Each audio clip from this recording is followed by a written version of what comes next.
I've carried a secret that's gnawed at my soul for 2 decades, a secret so heavy it nearly destroyed me. But today, I'm done hiding. I'm tearing it all down." Dwayne "The Rock" Johnson's voice thundered through the New York federal courtroom, bringing the entire room to a standstill. The man known as Hollywood's unshakable force, with a physique sculpted like a Greek god and a smile that built billion-dollar franchises, now stood vulnerable, his eyes red, his hands trembling. Across from him sat Sean "Diddy" Combs, once a close friend, now the centerpiece of a scandal threatening to bring down the very foundation of celebrity culture. What could push someone like Dwayne, once a staple at Diddy's extravagant parties, to take the stand and unleash accusations that rocked the globe? This wasn't just a court hearing. This was a reckoning, a demolition of the shiny facade that had masked decades of corruption, manipulation, and silence. Back in their prime, Dwayne and Diddy were unstoppable to titans who defined fame, ambition, and influence. They were seen at the most exclusive parties where aged champagne sparkled under crystal chandeliers and industry titans whispered futures into being. Dwayne, still fresh from the wrestling ring, embraced this world, believing it was the key to his Hollywood dream. But now, in the cold light of justice, he stood not as a guest but as a witness and an accuser. His testimony was no simple grievance. It was a wrecking ball aimed straight at Diddy's empire. This wasn't personal anymore. This was about power, about the machinery of fame and control that had crushed countless lives behind closed doors. As the world tuned in, one question loomed: could Diddy, once the kingmaker of hip-hop and Hollywood, survive the truth coming from the very man he once elevated? Or would he be undone by the same system he used to rule? The courtroom buzzed with tension, packed wall-to-wall with press, legal teams, and spectators. Everyone felt the shift when Dwayne walked in. Testimonies from big names like Monique, Jamie Foxx, and even Denzel Washington had already stunned the world, but Dwayne's presence was different. It was seismic. He wasn't just telling his truth, he was pulling the entire curtain down. "Lived in fear every single day," Dwayne said, his voice steady but filled with pain. "I'm not here just for myself. I'm here for every life Diddy shattered, for every dream he turned into a nightmare." The courtroom fell so silent it was like the air had vanished. Gone was the charming action hero, in his place stood a man carrying the weight of something too dark for the screen. Dwayne took the court back to 2001. He was new to Hollywood, just off the Scorpion King, bright-eyed, hungry. Diddy, he said, was a beacon, a man who promised the keys to the kingdom. "I trusted him," Dwayne said, "completely." Those words hit like a gut punch. The audience knew something terrible must have happened for that kind of loyalty to turn into this dart. It started with lavish parties. Diddy's estates in LA, Miami, and New York were the epicenter of the industry's wildest nights. Star-studded gatherings with endless liquor, booming music, and secretive deals whispered in corners. At first it felt like magic, Dwayne said. The producers, the casting directors, the gatekeepers, I thought I'd made it. But the magic didn't last. Dwayne then submitted his first piece of evidence, a 2003 email from an account linked to Diddy, verified by FBI tech experts. The message invited him to an exclusive party in Miami, but the wording was strange. "Dwayne, this is your moment. Step inside the circle. Don't lose your chance." That party changed everything, Dwayne said after attending a few of those nights. He started seeing the truth. He tried to pull away, but it wasn't that simple. One day he received an anonymous email. Attached was a video clip. He said his heart dropped. In it, he appeared unconscious, clearly under the influence, caught in a moment he had no memory of. "They used it to keep us quiet," he said, his voice cracking. "They used our trust as leverage." That video, Dwayne said, was filmed at a supposed industry mixer in Miami. But when he arrived, it felt nothing like that. Black SUVs lined the gates, phones were taken, the mansion was dark, full of mirrors and strange energy. It didn't feel like a party, Dwayne recalled. It felt like something ritualistic, something twisted. Diddy approached him, smiling, but there was something threatening behind it. "You're one of us now," he said. Those words, once welcoming, now echoed with dread. Dwayne was then led to a back room, and that's when he saw the truth. A disturbing display. Celebrities, some barely adults, were performing for an elite crowd watching with eerie detachment, and in the middle of it all, Diddy, laughing. "I felt frozen," Dwayne said. "I knew I was in something I couldn't just walk away from." He spoke of the worst night in 2004, a secluded mansion outside LA. Diddy called it the final test. "This could make or break your future," his agent told him reluctantly. He agreed. Blindfolded and transported to an undisclosed location, Dwayne arrived at a room lit only by flickering candles and deep red lanterns. The walls were draped in black cloth, the air thick with unease. Around a low-set table sat 5 men in sharp suits, their expressions cold and unreadable. At the head of the table was Diddy.com, composed, swirling a crystal glass filled with a thick, dark liquid. A man in a white robe entered silently, carrying a steel tray. Without a word, he placed it before Dwayne and lifted the lid. Inside was a damp, pale, unseasoned substance, soft, slightly warm, and impossible to identify. My heart stopped, Dwayne said, his voice trembling. Then Diddy spoke. Everyone who wants to succeed must do this. Those who refuse, they vanish. He then ordered the others to lock eyes on Dwayne, their stares sharp as blades. Dwayne looked toward the locked door. His instincts screamed at him to run, but the pressure, the fear of throwing away everything he had worked for, rooted him in place. Is this some kind of joke? Dwayne tried to laugh, forcing a smile. No one answered. Diddy leaned in and handed him a spoon. His voice dropped to a whisper. Hollywood doesn't reward talent, it demands obedience. Tears welled in Dwayne's eyes. I was terrified, humiliated, alone, he confessed. I felt like there was no way out. His hands shook as he raised the spoon, torn between fear and survival. I didn't want to, he said, his voice cracking, but their stares. Diddy's words, the fear of losing it all, it broke me. He took the first bite. Laughter erupted around him, cruel, echoing, drowning out even the sound of his own chewing.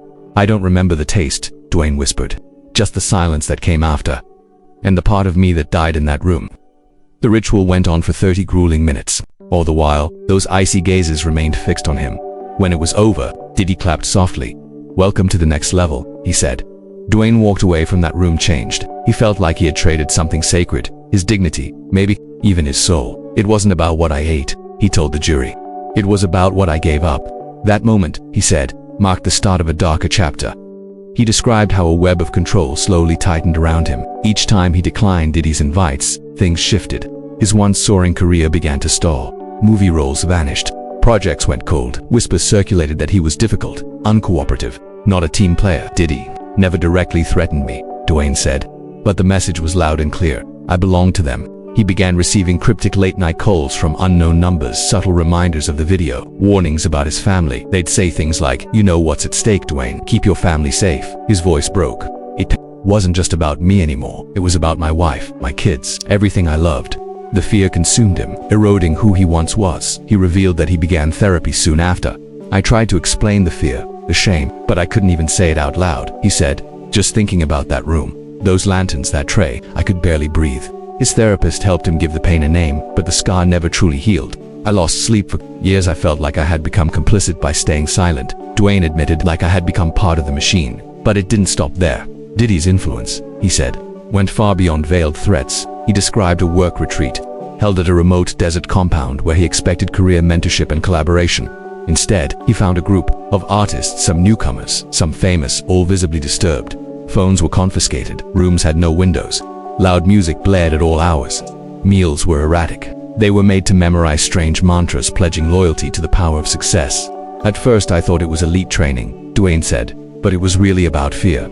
About testing how far we'd go to stay in the circle. He recalled the haunted looks in the eyes of fellow guests, like they were all trapped in the same living nightmare. After the ritual, the film offers came pouring in, but always with a catch. Executives dropped hints. Did he co-sign you? They'd ask, as if he owed someone something unspeakable. When he asked too many questions, or declined late-night meetings, things changed quickly. One major film dropped him weeks before production. His agent blamed creative differences. I realized that silence wasn't just expected, he said. It was required. Hours in therapy turned to years. I kept wondering if I was still me, if that ritual had changed something in me forever. Then came the most painful part of his testimony. Diddy's reach didn't stop with Dwayne. It touched his family. In 2005, Diddy invited Dwayne's younger cousin, an aspiring actor, to a private mentorship meeting. Trusting Diddy, Dwayne were encouraged it. I thought I was helping him, Dwayne said, choking up. It turned out to be the worst mistake of my life. His cousin returned home distant and broken. He never revealed what happened that day. He quit acting, fell into depression, and never recovered. He was never the same, Dwayne said, tears falling. I saw the light go out in his eyes. I knew something terrible had happened.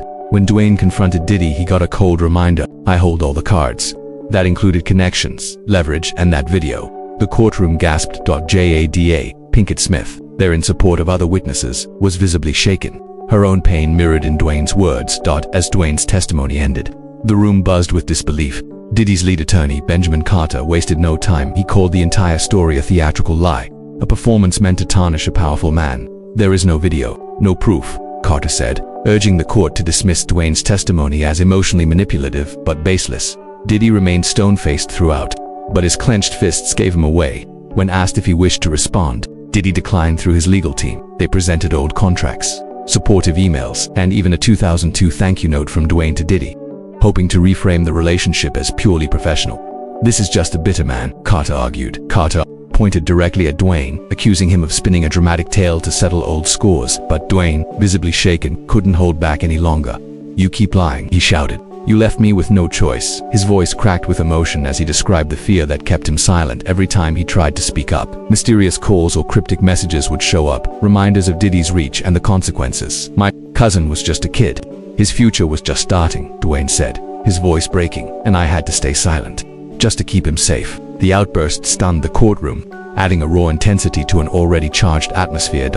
Prosecutors began laying out hard evidence to back Dwayne's claims, a cache of texts and recorded calls sent from burner phones between 2003 and 2010. They were filled with thinly veiled threats. "Don't force our hand, Dwayne. Your family deserves peace." They also presented a bank statement, a $750,000 transfer, made by Dwayne in 2006 to a company allegedly linked to Diddy. Dwayne called it the price of my silence. Prosecutors argued this was part of a calculated extortion ring Diddy used to control artists and insiders even outside of contracts. But it didn't stop with the past. Dwayne testified that even after Diddy's arrest, the intimidation continued. He said anonymous calls and shadowy warnings kept coming. One untraceable email threatened, "Speak out," and those videos hit the media. His attorney Olivia Harper revealed even more disturbing details. Text messages sent to Dwayne's wife echoing the same fear tactics. "This isn't random," Harper said to the court. "This is a well-oiled system designed to protect Diddy and destroy anyone who challenges him." Diddy's legal team tried to downplay the evidence as circumstantial, but the momentum shifted again when prosecutors brought in an FBI report, linking financial records from Diddy's companies to people suspected of sending those threats. Then came the testimony that shook the court. A former hacker admitted he had been hired to wipe sensitive videos off secured servers, but revealed that some survived, and the FBI had obtained them. In another major blow, prosecutors shared a leaked internal document from Bad Boy Entertainment, listing Dwayne as a special guest with chilling annotations like, "Requires oversight, priority, silence." These documents supported Dwayne's claims of being monitored, manipulated, and controlled.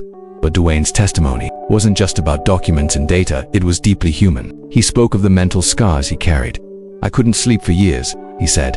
"That night, that ritual, it haunted me. I felt like I betrayed everything I stood for."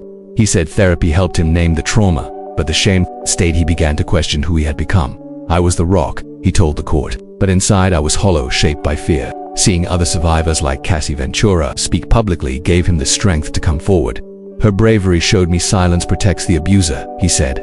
"I'm here for the ones still trapped, for my cousin, for every soul Diddy broke." The courtroom, already on edge, seemed to hold its breath as Dwayne stared across the room at Diddy. "I used to think success meant sacrificing your truth," Dwayne said, calm but intense. "But that's not strength, that's fear in disguise." As the day's session came to a close, Diddy stayed silent, but his body language told a different story. Jaw clenched, hands stiff, eyes flickering between rage and panic. Observers described a man who looked cornered, his empire teetering. Outside, facing a sea of reporters, Dwayne paused. He didn't speak for fame or vengeance. "I'm not here for headlines," he said quietly. "I'm here for my cousin, for my family, for everyone who couldn't speak." His words were more than testimony. They were a warning, a battle cry against an industry that thrives on silence. Reporters shouted questions, but Dwayne walked away without another word, leaving only a heavy silence in his wake. Diddy's trial continues, but Dwayne's testimony has cracked open something far bigger, a reckoning for an industry long protected by power and secrecy. How many more secrets still lurk in its shadows? Will justice rise, or will privilege once again shield the guilty? Dwayne's courage is a signal that even giants can fall. And in this courtroom, where fame fades and truth remains, no one is untouchable. Not anymore. But the real question, as you watch this all unfold, would you speak up? Would you risk it all to tell the truth? Let that answer echo in the silence of your own soul.